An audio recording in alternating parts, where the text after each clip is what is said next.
should go together clean. It was designed to go together clean. Again, if it was 9 o'clock on a Friday night and I really wanted my game to start earning money again, you do whatever you need to do, but don't leave it that way. That's bad form. And then for a major overhaul, would you recommend taking the playfield out so the whole board can be worked on a bench? I prefer not to do it that way. It depends on the job. Obviously, if you're swapping playfields, you need to take this thing out, so that's worth doing. Most games are very serviceable, especially the later games with the WPC era games that have the playfields that lift up and then out. This game is a pain to work on, but it's kind of too much work. I'd leave it in most of the time. Right. And but if you had a rotisserie, you can take it out carefully, and usually the feed is a little long enough to still have it connected, right? Oh yeah, I think you we totally went over could. that in one of the episodes. I'm learning too, everybody. uh, I Matt Bensick wants to know where the clear targets with the purple LEDs are. Put those well, in. obviously he has to send them to me, so I'm waiting. Okay, I'm gonna get the drop target bank out of the way, and I'm gonna bring the new targets over with the new decals, and we're gonna install those real quick. Where in the drop target is a part that goes through the opto? That's a question from Rolling Wonder on Twitch. Yeah. So Williams redesigned their drop targets. I think the first game that maybe used the opto drop target was Cyclone, maybe. But again, they went from using a micro switch or a leaf switch that would close when the target hit it after it's dropped to the opto interrupter style. And you could see this kind of shark fin coming off the target there. Right. So when the target drops, when it's up, it's in this sort of a position. But when the target drops, it will go through here and, trip the switch that says, hey, I'm down now. That's so cool. It's a really, really elegant system. They use this same drop target style all the way, shucks, until Star Wars. I'm pretty sure that Jersey Jack is still using the same system. Actually, I know they are. Do those optos ever go bad? Very often. Or they get dirty too. So with those optos, a lot of times, again, if I was set up in my shop, I'd have a compressor and I could blow the lenses of the opto clean. But they're also very inexpensive. I just kind of shotgunned that one and changed it out right away. The opto? That Yes. unit is easy to change? It's not like a soldering point or anything like that? It looks scary. It's an easy solder job, but no, Okay. It's not just a quick swap sort of thing. You do have to solder them. Easy for you, a little bit more difficult and intense for me. Yeah, definitely. Anytime this it's is something soldering you on want a to do board, with I'm a little like, supervision. oh, okay, that's where it is. Nice. Yeah. So, we do also sell replacement aftermarket boards for that, for the drop target assemblies. You can replace those boards. Go send that one out to get it fixed, and then you could have a replacement if you didn't do DIY stuff like that. Very cool. So we've got some drop targets that need some decals. Yay, this is always the intense part. Now, just line it up with the let's hope bottom he of the gets his target. line down. Actually, I'm going to do that opposite. I'm going to line it up with the top of the target.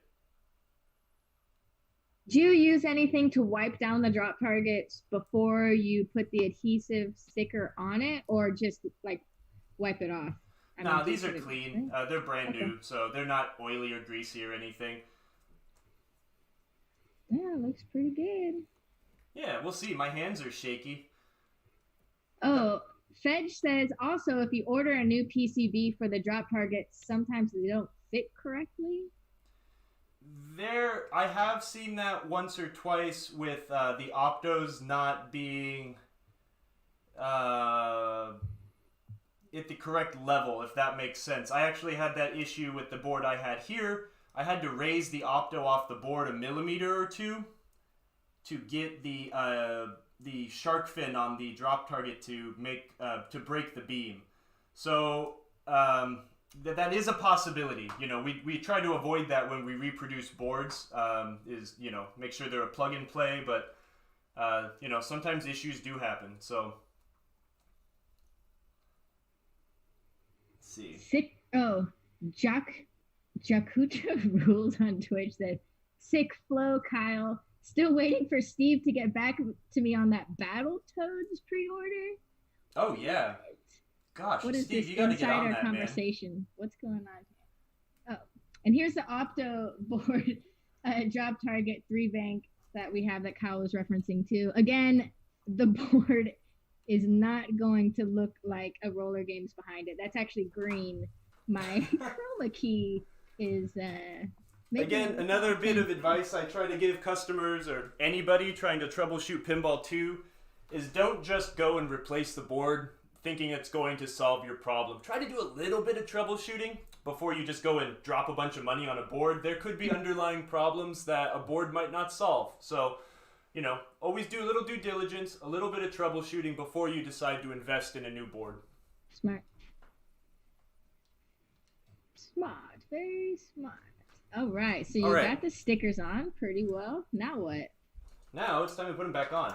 So one thing to remember as well, if you were just taking this apart to clean it and try to get your drop target bank running smooth again, some advice I would give people, let's use a dirty drop target. If you remember, the washer, you know, does make friction against the back of the drop target. When these are really old and dusty, that can cause just enough friction for them to not work real smooth. Get a rag, load it up with Novus, find your favorite dirty rag, and you could clean the heck out of the inside here, get up all that dirt, make it real clean. Get the washer that you're using that makes friction, clean the heck out of that washer, and you'll probably have some better results. Nice. What Novus am I using? I would use number 2. I pretty much only use Novus number 2 for everything. Right. That's worked for me for a really long time. I know not everyone might agree with that, but that's what I use. Nice. All right, so we can get this sucker back on. Again, you've got those 2 routed out bits of the drop target. One goes on each of these posts. Right, and they go face down. Yeah, remember your orientation. I have put them back together this way before, and then you're like, That's what wait. I would do. I could see myself doing that. I get all the way to the end and then being like, oh no, what have I done? My drop targets are backwards forever because I don't want to change them now. Whoopsie. Yeah, exactly. Yeah, hook it on there, hook it on this side, lay it in. It's probably in our best interest to put them back together 100%, so they don't come flopping up. So we'll do washer, spring, washer, E-clip. and then the larger E-clip. Larger E-clip.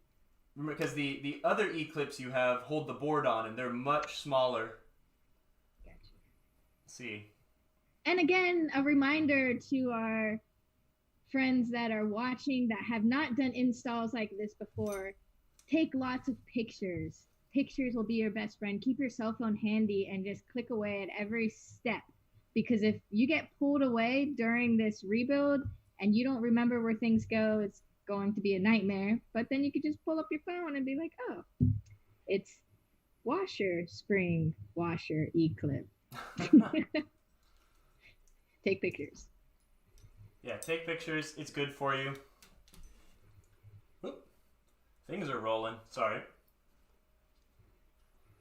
All right. Matt Benzik said, when I was putting Motor City together, I put both of my scoops in backwards and didn't realize till I went to play the game. Oh, no. The scoops? That's a pretty big one, man. I mean... The scoops? It's like putting the flippers backwards, which can't even be done, but... Oh, you know. Where there's a will, there's a way. Absolutely. Crystal says live streaming is a great way to be held accountable when it comes to projects. Yes. Yeah, really. Or it takes Kyle 3 months to redo his roller games rather than, 8 hours. 3 days, maybe? No, it's fun. I'm glad. It's taking time is fun instead of just rushing through it to get it done as fast as possible. You're doing good. This is awesome. I feel so much more confident to do my drop target mechs for my hard body now. Now, that's the fun thing is bally targets are way different. No! Why did you tell me this? Oh, no. It's okay. It's still easy. These are probably the easiest drop targets in pinball. I really love this setup. It's just so simple, so quick. It's definitely less intimidating now that I see it up close. If you don't have super callous thumbs like I do, one thing you could do with these E-clips, you could get it started on the groove a bit, grab a handy dandy pair of needle nose pliers, and grab the E-clip from the tip that needs to clip on, and you can use the pliers to squeeze them on. Ah, smart. Yeah. But there you go. So now we can test. Yay. So if I break an E-clip, and I don't have any extra E-clips, can I just like duct tape the back of it to hold it tight? Yeah, definitely. Duct tape or maybe some chewing gum. No way. No. No. Really? I was about to get my Bazooka Joe out. But no, you can buy more E-clips too. Absolutely. Yeah, again, I do this for a living, so I keep extra parts, but it's not a bad idea to have extras. There's nothing, it's the most frustrating thing when you're one E-clip or one screw away from finishing your job, and then it goes flying across the room, and it goes under your workbench where all the other screws you've ever lost live, and you can never find them again. Having hardware is great. Trust me. Invest in it. It's worth it. Absolutely. So, yeah. Yeah. Order your E-clips and your washers and your springs and big quantity when you're doing some other type of parts orders, and then keep them in little containers for later. Yeah, and especially when these things don't cost much money, it's really worth it to just have them around when you're talking about 40 cents, 50 cents a part, even less sometimes. Oh, yeah. A periscoping magnet is also a great thing to have if anything falls down into oblivion. Definitely. But that's another thing, too. Clean floors, man. That was one thing we did in the shop a lot, was make sure the floors were clean, because then you could get down there, lay on the floor, and you could find everything. You should always have clean floors, no matter where you are. That's just good hygiene. That's just good life tip, not pinball tip. All right. We'll get all those suckers back on. And I'm slipping. There we go. Thank you, everybody, for participating in the chat, and everyone's giving in their tips and tricks, and it's making it so engaging. That's awesome. Yep, and that's Kyle's way of doing this. There are probably 10,000 other ways, and there's probably better ways to do it, but that's how I do it. Again, I would have done this with the game or with it hanging underneath the playfield, but for the sake of better camera angles. Amen to that. All right, let's lift this sucker up. We got another. What product are we looking at? Oh, yeah. And here is. If you guys are looking for that telescopic magnetic pickup tool, we have it right here on our website. You can go. It's pretty awesome. Someone asked about removing the playfield to do some sort of work. I'm considering removing the playfield from this game to reinstall the ramp once I get the ramp situation sorted. It is very difficult to work on the back of this game. So to remove this playfield, I could do it myself, but it's easier with two people. I see a mouse cursor in the middle of the camera feed, Emoto. Good job. I'm like following along and pointing at stuff. Thank you.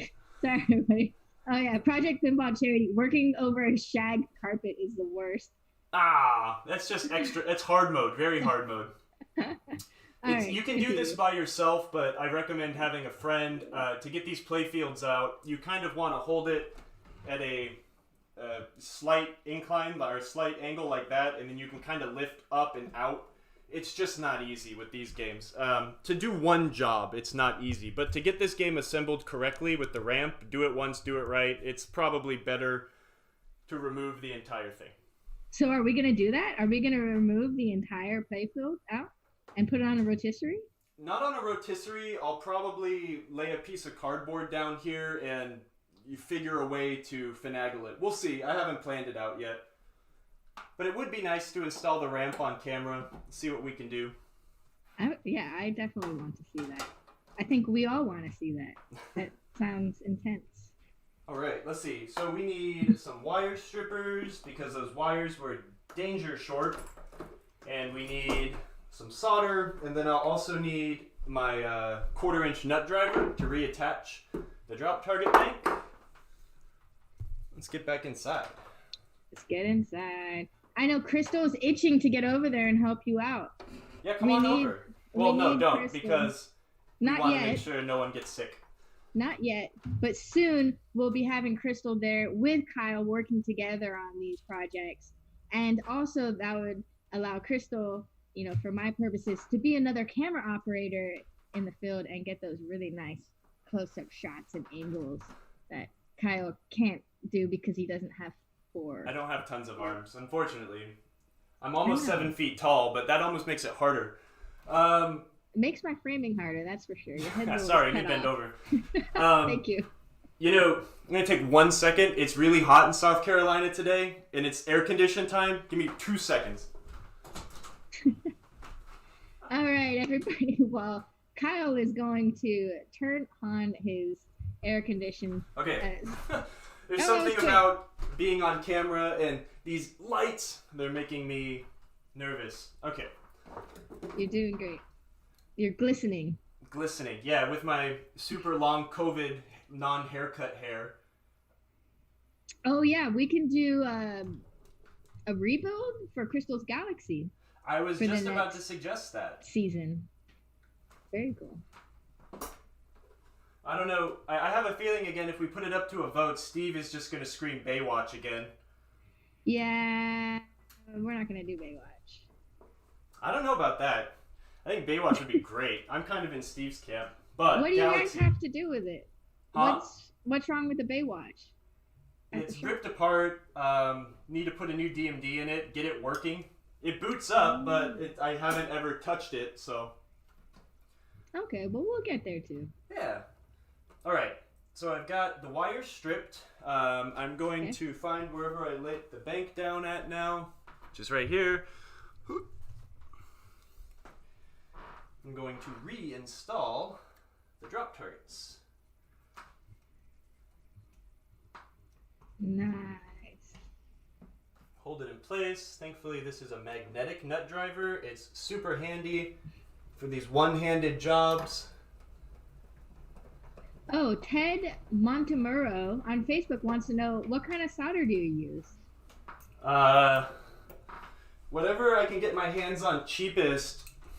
But generally, it's I'm using .040 20 gauge. It's like a 6040, I think.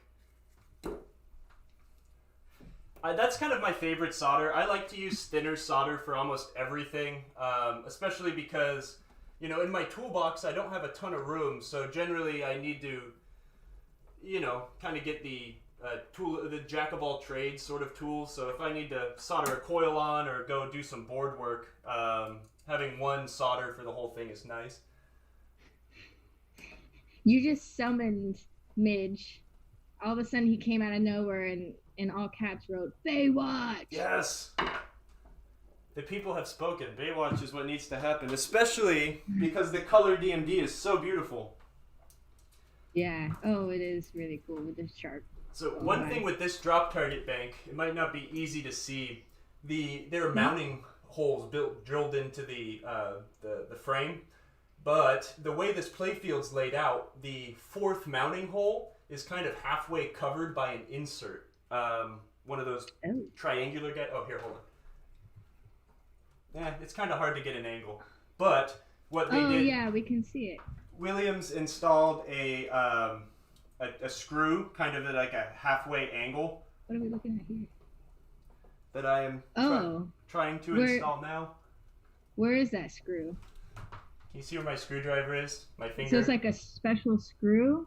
Oh. No, it's not special. It's just a weird screw driven in at an angle. Most drop target banks are going to use 4 or more number 6 screws, but this one uses a screw at an angle to hold the last corner in. Okay. Cool. Now it's solder time. Woo! So since these are freshly stripped wires, I'm going to tin them really quick. Oh yeah, and then can we also tilt up the camera? Absolutely. Yeah, and now see, this is where I wish I had that third hand so I could show you soldering, but... Hold the camera in your mouth. No, I'm just kidding. Don't do that. That's dirty. But we do need you to angle the camera. There you go. There we go. You'll be able to see a little bit of something. Hopefully when we get our new camera, we'll have like an overhead shot and it won't have to sit on the transformer anymore. Oh yeah, we could put an overhead shot. Yeah. Tin these wires up a little bit. All right. Oh, and be sure to use leaded solder. Lead-free solder doesn't mix well with older leaded solder. That is true. Great tip. Yeah, you generally, especially when you're working on circuit boards, if you've heard like the term reflowing the header or reflowing the pins, you always want to remove the old, brittle, stressed solder from that connection and just put new solder on altogether. Got you. And another safety tip from Jay Bovenzi on Twitch. Please remember when using lead solder to wash your hands after soldering. Yes. You don't want to keep lead on your hands. Great. Yes, definitely. Tip. Hello, Jim. It's nice to hear from you. Miss you, and that is a great tip. Thank you. There's so many reasons why we should wash our hands and keep our floors clean. Yeah. And now they're pinball related. Oh, Matt Benzik put up an interesting point that most Stern SAM games, they're running lead-free. Yeah. I forgot what year it is, but with the Rojas compliancy, a lot of things that were sent to Europe had to be lead-free. So a lot of manufacturers in recent, or at least in the past decade, have switched to lead-free everything. So you should have lead-free solder and lead solder? I mean, what would you do in that? If you were working on a new Stern game right now? Honestly, I've never had a problem in that respect, like mixing solders, but I also, I don't know. I'm not qualified to speak on that, I suppose. I've never had an issue. Maybe someone in the chat knows. I just have, again, been using the same solder I used to be able to get at Fry's Electronics for a long time now. Yeah, and don't inhale the fumes. Yes, we had a few people say that. There are plenty of really great how to solder videos out there. We might not go into that 100% on this channel, but we can link to a few on our show notes, though. Yeah, I'll see if I can find some good ones, and we can give some best practices at least. But that's one thing about soldering is just practice. Practice makes perfect. You really want to make sure you are, to do a good job, learn a little bit, practice on some things, get an old solenoid and practice soldering wires to its leads. That's a good trick I've used to teach beginners a lot of the time. Yeah, don't practice on your first pinball machine. Yeah, and get ready to burn your fingers. It's fun. All right. So now I think we might want to try all this stuff. We should test it. Yeah, test it out. Test it out. So we're going to test the pop bumpers and the drop targets. Yeah. So I'll replug all this stuff in. Okay. Lori would like to know if you have any recommendations on a soldering iron. Yeah. I've always really liked these Hako portable irons. They're really nice. Honestly, any iron that is over, 30, 40 watts will be a good pinball iron. Honestly, anything other than one of those giant solder guns. That is not suitable for electronic purposes, or this kind of small electronics. But yeah, I've used Waller irons in the past. Waller makes some great irons. But as of late, I've enjoyed this Hako. It's handy. Nice. And then we also have a 60-watt available right now on our website. Absolutely. No, and that's a good all-around iron. You can That's go going to there. be good enough Under to 20 heat bucks. up big fat lugs and the heavy Transformers stuff. It's a good one. Oh, and I found something funny. When I was reassembling the pop bumpers, I think I told everyone not to tighten things down very hard. Be gentle. Usually you don't need to replace the rod and rings. I did not follow my own advice. This one is very snapped. Oh, no. Oops. Be careful. That's the one reason to have a rod and ring on hand, is because you will snap one. So keep that in mind. Okay, let's test this out. I'm going to lower this so I can show you the menu while I'm scrolling through to get to test. I'm going to fire this sucker up. That wide back up. There we go. Oh, that was almost cheating because it did a ball surge, but... Oh, and we also have an iron with a station. Thank you for putting that on there, Crystal. In switch edges, all the solenoids will fire, so we've got a switch that's adjusted danger close. If you saw, the right pop bumper went at the same time the left one did. Oh, that one too. Oh. And this light is not in its socket all the way. And we're going to replace those eventually.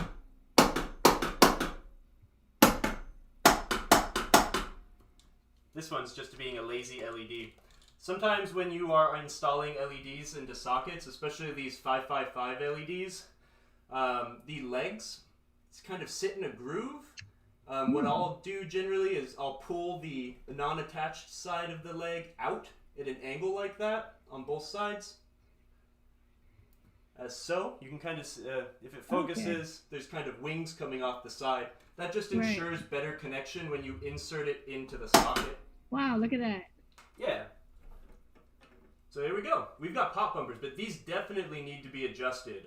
When I replaced the pop bumper spoons and retightened everything, it's everything's sitting just a little bit closer than it should. So we'll just do a little readjustment. It is very important when you adjust pop bumper switches to turn the game off. Yes, turn the game off. You do not want to send voltage to your switch matrix. Everyone who's done this before can tell you that it sucks. How do you make that adjustment? Do you have to lift the playfield back up? Yeah, maybe we'll mess with that if we can get the camera to focus. It's kind of hard and cramped in there, but... So we can see, though, in switch edges... Okay. Switch edges will allow you to give real-time information on switches that close. So when I click these stand-ups, it'll show me what is closed. A lot of people ask me, like, what's the difference between switch edges and switch levels? The descriptor here, switch levels, will show you what is currently active or closed. So if I had it in switch levels and I was holding all three of these switches, it would roll through and say, switch 43, 42, and 41 are closed.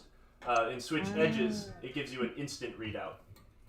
So, just FYI, we can test the drop targets. 1, Yay! 2, Yay! 3. Yay! All right, cool. Those worked good. It should be absolutely fine. Let's see if we can get in there and see these pop bumper switches.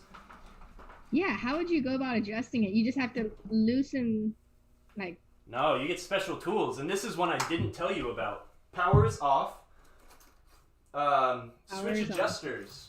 This is like, if you're ever looking for just a new toy to throw onto your, in your cart before you check out or something like that, having an assortment of switch adjusters is incredible and really handy.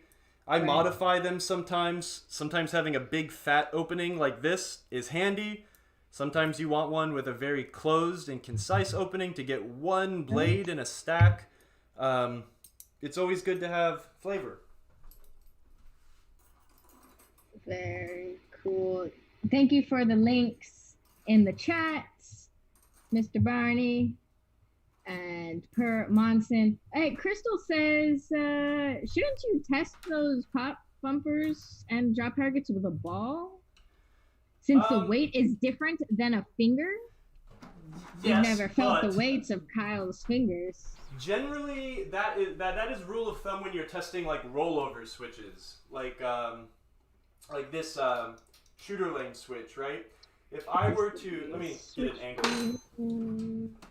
If you're testing a switch, let me put it on the prop rod. Hold on.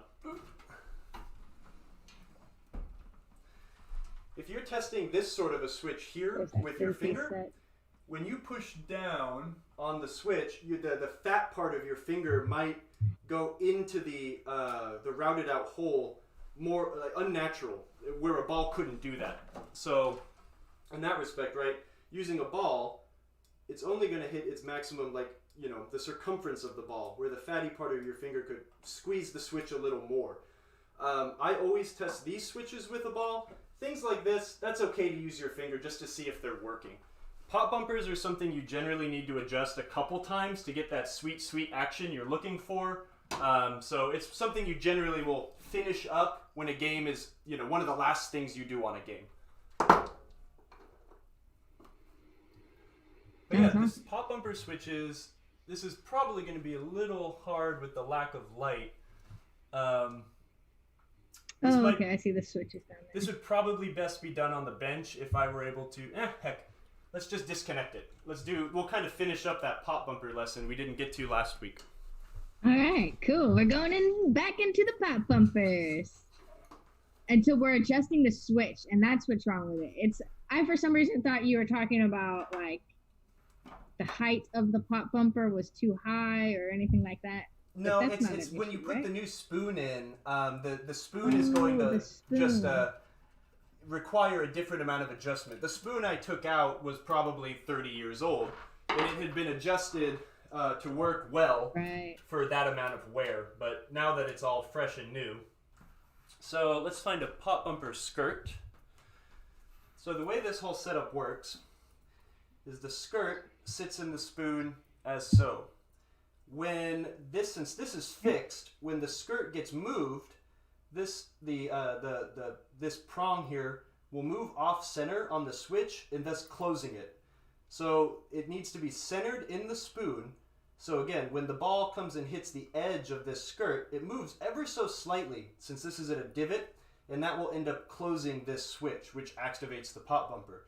So what is happening now, when I would hit this pop bumper here, the vibration of the entire thing activating was enough to vibrate this switch closed, thus firing this pop bumper at the same time. So it's just, they're adjusted danger close. So again, this is something that takes a lot of trial and error. Again, generally we'd be doing this with it in the game and you'd kind of be fumbling with it. I'm going to adjust it a little bit more open, even though the switch, you might not be able to see it. It is adjusted with plenty of gap right now. Once this is cinched up against the playfield and the skirt comes in and it gets good tension against the spoon, it closes up a lot. So okay, so you're making the gap a little bit wider. Yeah, I'll make it a little wider. And again, this is something you kind of need to test with it in the game, but I did want to show that. When you were reassembling the pop bumpers, though, I did mention that the holes in these brackets are not circle. They're kind of an oval, so it does give you a teeny bit of wiggle room. The most important thing, again, is to make sure your pop bumper skirt is centered in the spoon. If it's off to one side, you could sit there and adjust it to make it work, but it might have a dead spot depending on where the ball hits the round on the skirt. So again, that's really important for hot pop bumper action, and we all know that pop bumpers are the best part of pinball. So yeah, they should put like a yeah, it is. They should put like a little bullseye on the spoons for me to line up Sometimes when they're difficult to get to, I'll actually put like a little Sharpie mark on the screen or the skirt, so I can kind of see where I'm lining it up. But yeah, Fedge said adjustment changes when you screw the switch back into place, but it's a good starting point. Yeah, absolutely. This needs to be done in the assembly, but this is adjusting pop bumper skirts is a little more of an advanced technique, I guess, because it's a lot of trial and error. And I hate to say it, but it's just you kind of get a feel for it. You got to kind of know when it's right, and you'll get there. Oops. David Alvey on YouTube said covering the switch adjustment tool with a rubber sleeve helps grip. Absolutely. Okay. Don't drop tools all the time like I do. I'm really good at it. Yeah. Yeah, you need to put like some tape on there or something. Some grip tape, like a hockey stick. Hands. Yeah. That's smart. I cannot emphasize enough to when you're doing this to make sure you have the power off. Yes. Power off. Take pictures. Those are the two main rules of pinball repair, restoration, rebuilds. And just good safety tips, but in this case, like, I know not what to touch under here, so I will avoid it. But, just one slip of getting this nut driver against this 50 volts to that switch matrix, and bam, you've got a bunch of blown up chips on your computer, and you'll be really sad. So don't say that. I don't even want to think about that. Yeah, be careful. So yeah, there we go. Oh, that's a really good tip. MGM Studio on Twitch said slide a piece of heat shrink tubing onto the switch adjuster tool. Yeah, that's great. That's a really good one. I think I will do that to all my switch adjusters now. Yeah, absolutely. That's a great tip. Thanks for that.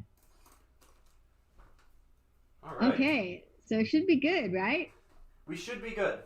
Again, we'll when we do some play testing, that's when we'll really get in there and adjust that stuff. But for now, we kind of have to plan what our next couple steps are with the game. At this point, we've kind of got the cosmetics almost done. Again, I'm not going to put tons and tons of time into turning a worn out game into a shiny thing, but what we need to do is we'll work on switching these LEDs out. We'll definitely need to finish work on re-rubbering the game. I want to remove the rest of these plastics that are kind of awkward and in hard parts or places to get to clean them. Yeah, it's kind of a slow reassembly now. Putting the ramps back on. Yes, that is going to be a big project. And swapping out your flippers, right? You have 2 different flippers down at the bottom last time I checked. Yeah, what's wrong with that? Yeah, what is that? No, I'm just You kidding. want everything to be the same color and all match, and then you got 2 different flippers like this is a moto game or something. Well, No, yeah, we'll swap out the flippers. I didn't have another white flipper bat, so I just threw a yellow one in there. This game came to me in a state of very light parting out, so I had to get some, dig through my parts boxes to find a few things to flip it. But yeah. Do what you gotta do. So a ramp assembly. Is that what we're gonna do next week? Probably not. Next week, I think we're going to finish doing some light detailing, and definitely starting to put LEDs and get the plastics off. I'll probably clean all the plastics off camera, but we will start reinstalling, doing rubber, LEDs, and the plastics. Awesome. That sounds great. Yeah. I'm so excited. So everyone in the chat, thank you so much for joining us today. We had so much fun sharing this with you, and I love just how engaged everyone is in the chat. Everyone's helping each other.